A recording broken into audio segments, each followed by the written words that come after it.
It's cold outside. I've got to go away. The sleigh ride is over! Excuse me! Come, give me my agent. I'll hold your hands with just like my mother will start to. It looks like Santa Claus has finally gone too far. Oh, sure, he's acting all surprised and confused and hurt by the allegations. Doesn't mean he's innocent. It just means he's crossed that line so many times that he's forgotten it's wrong. He didn't know he could go too far. After all, hasn't the jolly old elf brought joy to generations of boys and girls the world over? Well, I hate to break this news to you, but it isn't joy that makes those children stop believing in Santa Claus when they reach adolescence. It's fear. How many times have we heard it? There is no Santa Claus. Mommy and Daddy bring us our presents and stuff our stockings and drink up the rum and the cookies that we leave out for Santa. It's not because they're growing up. It's because they're in the first stages of severe repression. Ask them, where do the presents come from? Daddy hides them in the attic. Well, how does he know what to bring you? Mommy opens my letters to Santa Claus. How come our radio stations say they've spotted 8 tiny radar blips coming from the North Pole? A hoax! An incredible hoax!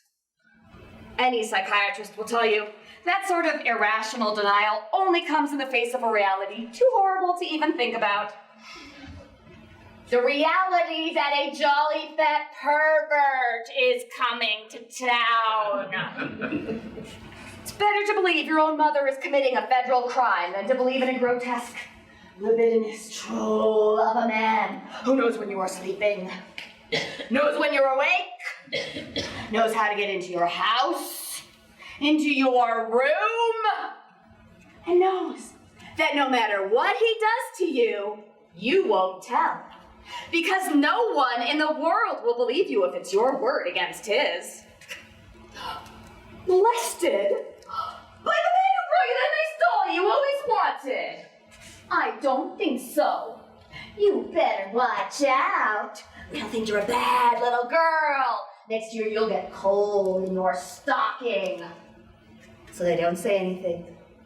And they try to convince themselves that it didn't happen. It didn't happen! But the doll ends up broken by dinner time on Christmas Day, and children cry on the happiest day of the year. It's all becoming clear now, isn't it? And the rape of Vixen is going to be the turning point in his legacy of perversion. Because you can talk about good deeds and holiday spirit and tradition and Santa's work with children and his merry disposition, and he seems like such a nice fellow until you're blue in the face, and none of that answers this one question. Why would Vixen lie? What does she have to gain? She's one of the 8 highest ranking reindeer in the world. She sacrificed her family, her husband Victor, to this job, and now all of a sudden she's gonna put her career on the line? Not even on the line. She's thrown it away. The conservative press will make sure she never works again. After all these years, she's thrown her career away for what? A prank? PMS? No, she is standing up to him. Because what Santa Claus did to her is wrong, and the world needs to know it. A reindeer has a right to her own body. Why are we treated like livestock? Why do we make the Christmas run wearing nothing but leather straps and jingle bells? Not how I dress in everyday life. Why, when I am being harnessed to the sleigh, are the toy maker elves trying to feel me up? They don't have hormones. They don't even have penises. They're doing it because they've seen Santa do it, and they think it's cool. And it's not just them. Why can't I walk through a herd of bucks during mating season without feeling like a side of venison?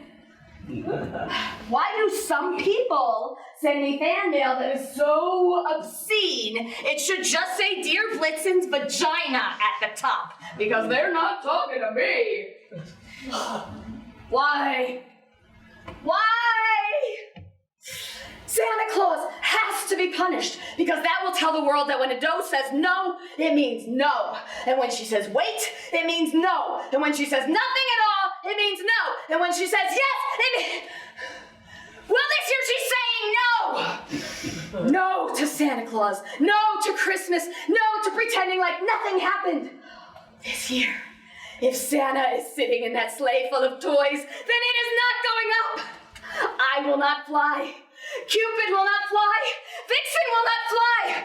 Dasher can pull the damn thing by himself if he wants to, but the rest of us will not be in front of it. It's gotta be a sorry Christmas morning for anyone who thinks this kind of thing can just be ignored.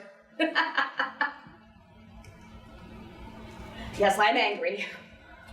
If I had been the one he cornered in that toy shop, I would have hoofed him right in the jolly old elf. He'd be a few octaves up if it had been me. I still think that's a viable option. Neuter Claus would be a lot easier to work with on those cold winter nights. So yes, there will be criminal charges. And don't talk to me about the institution of Santa Claus. An institution doesn't feel. An institution doesn't suffer. An institution doesn't have to look in the mirror and see how pain has changed its victim's face. The victim does. No matter how much good Santa Claus has done in the world. And it's not as much as you might think. There are still third world countries that we don't visit. Why is that? Because it cuts costs. And nobody cares! Santa Claus doesn't visit Cambodia or Pakistan or Black South Africa. Who's gonna complain? But send in the UN troops and he'll be there in a heartbeat. Ho, ho, ho, CNN! No matter how much good Santa has done in the world, it does not justify ruining anyone's life. And if you still think I'm overreacting because I'm a woman, then go ask Vixen yourself. No, actually don't. Go ask Rudolph. He won't talk. He won't tell you what caused his relapse. But you can look at him standing there in his padded cell, mumbling to his invisible friends, babbling about mistletoe and penises and crying, and then tell me he shouldn't be stopped. If we can't make this holiday safe for the children, then no. I don't care if we never have Christmas again. I